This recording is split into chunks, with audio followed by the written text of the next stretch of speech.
Ladies and gentlemen, these segments are averaging 30 to 40,000 views. I can't thank you enough. This is an important one. Share this everywhere. This is actually very, very important, especially if you've worked for the Department of Justice, or you're a veteran, or you've had any classified, if you've had any security clearances, or you know anything about classified data. I'm going to read you, ladies and gentlemen, exactly why Trump will yet again circumvent the madness of Democrats, media, a very corrupt political system trying desperately to stop him. This is the Justice Department, the justice.gov.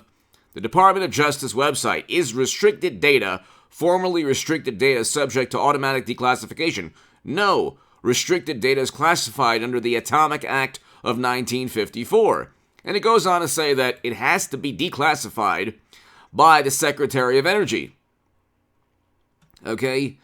The Secretary of Energy has to declassify the information. Do you want to know who Trump's Secretary of Energy is? A man who campaigned for him, or was accused of campaigning for him while he was Secretary of Energy.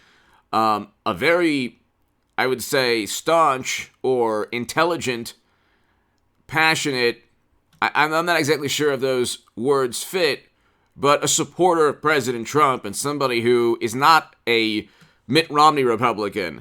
He's a Trump Republican.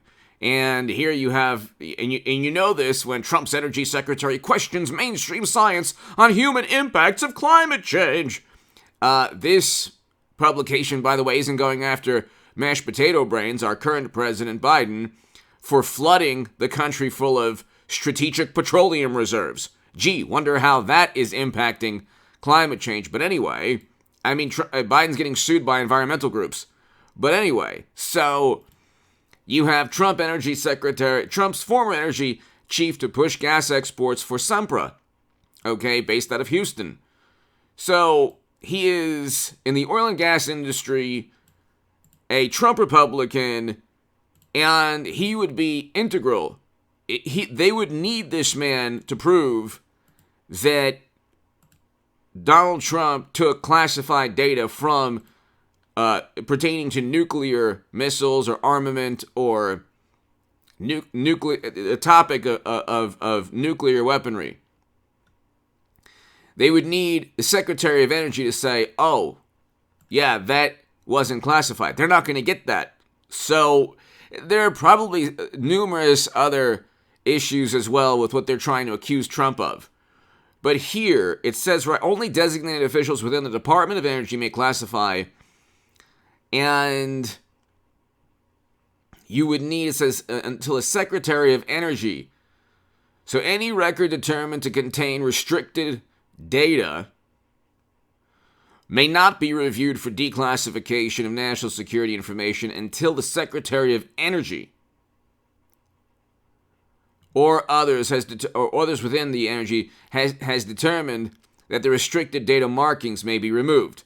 Now, again, Clinton had actual national geospatial maps of nuclear facilities in countries that are adversaries. Okay, Clinton had top secret and special access program intelligence, according to James Comey, on servers running outside of the United States government. I mean, they are trying so desperately to get Trump. They are trying with every fiber of their being to get this man. Okay? And Comey said no reasonable prosecutor would prosecute somebody with private servers. This man had boxes. So they're okay with private servers hacked by the entire planet that Comey even stated happened, or almost certainly happened. Michael Hayden, President Obama's top intel chief, stated that he would lose respect for foreign intelligence services. By the way, if they didn't infiltrate those emails. But anyway, hit subscribe to this channel. Subscribe to the Stock Market Crash channel below in the description and pinned comment. If you want to support my work, my Patreon is below. To my new Patreons, thank you so very much. We're almost at 200,000 subs, people. We're going to zoom past 200,000 subs, and it's because of you. I can't thank you enough. I cannot thank you enough. If you want to give a super thanks, this is an important segment, ladies and gentlemen, so share it everybody. If you want to give a super thanks, your super thanks is greatly appreciated. If you want to read my writing in The Hill, The Huffington Post, Salon, The Jerusalem Post, The Federalist, Daily Caller, other publications, The Times of Israel, go to hagoodman.com. And so you need the Secretary of Energy to declassify any information. He's not going to say, almost certainly he's not going to say, and others aren't going to say, this. The man is, okay, so Dan Brouillette. Dan Brouillette, he was a target of Democrats and media for a second. They said he violated the Hatch Act. They said that he questioned mainstream science on human impacts of climate change. Oh my God. And so, okay, we didn't have the energy problems we have now. If you think, ladies and gentlemen, if you're a wonderful, morally superior, highly educated, liberal Democrat who thinks that oil is going to stay at the current price, it's going to go way back over $100 per barrel. Because Biden can't continue to flood the country full of strategic petroleum reserves forever. And eventually we're going to get out of a recession, which is the only reason why oil prices are down. So it's like, there's nothing to be, you can't be proud of the fact we have a recession, which is bringing oil prices down. But even with the recession, because demand is still outpacing supply, it's going to go way back up. It's only a matter of time before inflation goes back up. Also, corporate profits are going to decline, and there are going to be layoffs. And I predicted all of this, ladies and gentlemen, the economic decline in September of 2021 in the stock market crash channel. And I've been focusing on this channel. I will grow that channel. And I also have another channel that I'm going to grow, nuclear confrontation channel. But I need to do more segments on the other ones. But I'm focusing on this one, and it's working. We're growing. So I thank you for your support. But here's the issue. They're trying to get Trump, the FBI, first of all, he was working with them. Secondly, they didn't need to do this. It was public relations. It actually backfired because now you've galvanized even never-Trumpers.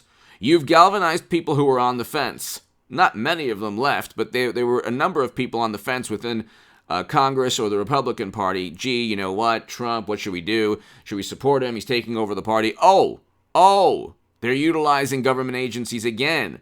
Democrats have a foothold within the Bureau and other agencies. They're going to level these taxpayer-funded government agencies against not just Trump. Trump is like, he is the adversary of the moment for Democrats. You think, ladies and gentlemen, that Donald Trump is the primary adversary of Democrats, like their nightmare. And in many ways that's true, but they'll turn anyone into the next Trump. So for a long time I said, I was thinking to myself, gee, maybe DeSantis might be a better candidate just because he's more, I want Trump back because I want a great foreign policy and a great economy. We had record high in household median income, according to CNN, and a record low in poverty. The lowest poverty rate we've had in this country since 1959, when they were recording poverty rates. When they started actually recording the rate of poverty. But anyway, and we had a growing economy, and we had real wages up. Now we have real wages down 4.4%. We have an economy that's shrinking. We're in a recession. And we have issues with energy and foreign policy nightmares everywhere. So, yeah, I want Trump back. But I was thinking, maybe DeSantis is better. They would turn DeSantis into the next Trump. If Mitt Romney said, finally, mittens, we took over. We banished Trump to Elba. And, finally, we've saved democracy. Aren't you happy? They'll do the same thing they did to the Michigan Republican, where they actually tried their best to fund the Trump Republican, who will also win, by the way. They actually tried their best to fund the eventual representative who will win that district in Michigan. But anyway, they don't even mean what they say about Trump being the end of democracy. They will call the next Republican the end of democracy. They have this is a Lincoln Project talking point. The Lincoln Projects are the failed Lincoln Project neoconservatives are the failed Republicans who plunged the country and the world into endless counterinsurgency conflicts that Trump had to reverse. So, and then they had their own economic collapse. And then President Obama continued their foreign policy in Libya.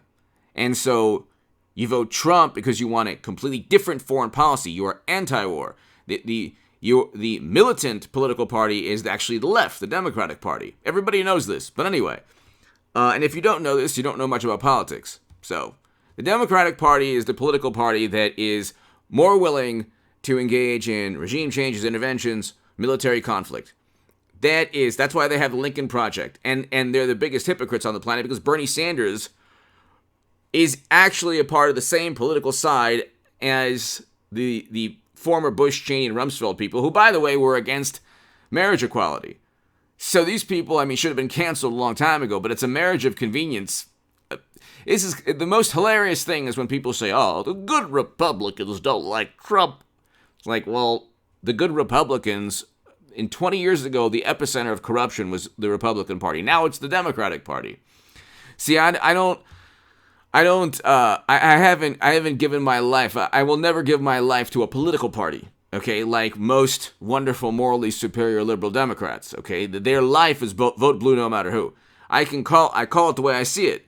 That's why it was a big problem. My writing was like in the Hill, the Huffington Post salon. When I said Clinton will lose to Trump, people couldn't stand it on the left. So they're like, well, you're a Democrat, aren't you? And I was like, well, I was a lifelong Democrat. Then I was like, I wasn't born to give my life to a political party. I was born to think critically and to vote for the best candidate possible. Trump is the best candidate possible.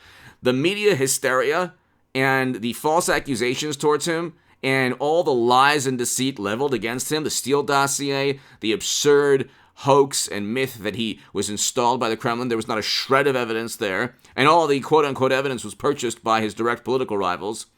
And so the Mueller probe did not indict anyone on conspiring with a foreign intelligence official. That was the key. That was the accusation against Trump. And so Bernie Sanders was cheated in a primary, and then they blamed another country for us knowing about that. So you're talking about beyond Orwellian. This is like Trump goes up against this corrupt system. Bernie Sanders has propped it up, and he's the one who gets completely steamrolled every 4 years. It's unbelievable. You need somebody to stand up for himself. So Trump does that. Bernie Sanders doesn't. And the second he ever did, he would be excommunicated and banished and they would investigate him like they were trying to years back. But anyway, you would need the help of Trump's energy secretary, Dan Brouillette. That ain't going to happen almost certainly because he didn't. And then there's the issue of if the FBI went, and by the way, as a disclaimer, I am against any, negative or threatening comments towards any Federal Bureau of Investigation official or agent, and that we need the FBI to protect the country from, madmen and criminal organizations and foreign organizations that want to do us harm. We don't need them to pick a political side.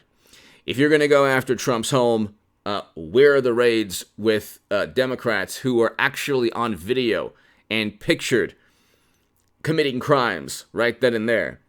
So you have Hunter weighing illegal narcotics in one video, and they've had his emails that show clear violations of the law. You have emails where he's being asked, gee, how can you use your influence on the company's behalf? And there are 150 suspicious financial transactions. And, the emails and the photos are, incriminating beyond belief. The New York Post, Daily Mail, he met with Hunter's business associates at the West Wing. Okay? Could you imagine if the FBI paid a visit to the White House? Well, actually, they did with Trump. They set up and framed Michael Flynn, and it was Peter Strzok who texted then, "We'll stop Trump." Peter Strzok was kicked off of the Mueller probe. How much contempt do you have for Trump to be kicked off of the Mueller probe? They were all anti-Trump. But anyway, so you have agents texting, "We'll stop Trump." You have James Comey still believing the Steele dossier is credible. I mean, it's like, we can all see what's going on. Democrats have the state that they can utilize right now because Republicans are weak. They've been weak until 2022 when Trump Republicans take over. The never Trump Republicans, the Mitt Romneys, the Kinsingers, these people are now fossils and relics. They belong in a museum. They're not relevant anymore. And those are the people who've enabled state government officials or law enforcement, the government, to go after Trump. That's all going to change. And once you have a director of the FBI that actually is a Trump Republican, because these people, like, you would think, the Democrats and the left and the media think that because the director of the bureau is going after Trump, that he is nonpartisan. They think anything that goes after Trump is an example of bipartisan and apolitical activity. No. Everybody knows that Democrats get preferential treatment.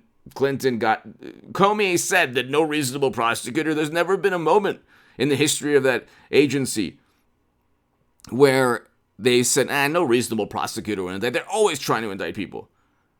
And it's the DOJ that says, well, maybe we won't indict because we don't have a case. It's not the FBI that doesn't want to indict somebody. It's the FBI that tries to convince the DOJ to indict somebody and offers them the evidence. But we don't know how Clinton transferred top secret and special access program intelligence onto servers. That's it's an infinitely greater issue than boxes that almost certainly, if they contain information on nuclear energy or nuclear armament or whatever, was declassified with the help of Trump's energy secretary, Dan Brouillette. But anyway, hit subscribe to this channel, ladies and gentlemen.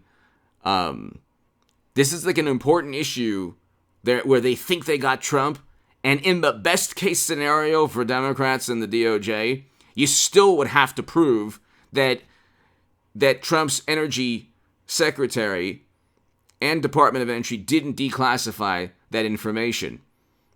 Give me your thoughts below. Hit subscribe to this channel right now. And we're not even talking about computer servers. Like, you're worried about others getting the information. You had 4 years of Clinton with top secret intelligence on servers. You're not worried about that. And you don't see the double standard there. They're trying to indict Trump on this. They were trying their best not to indict Clinton. By the way, I want a Hillary Trump 2024. I want a Hillary Clinton Donald Trump 2024. We have to do this over again, ladies and gentlemen. We're still stuck in 2016. Give me your thoughts below. Hit subscribe to this channel right now. I'll be back in a couple of hours.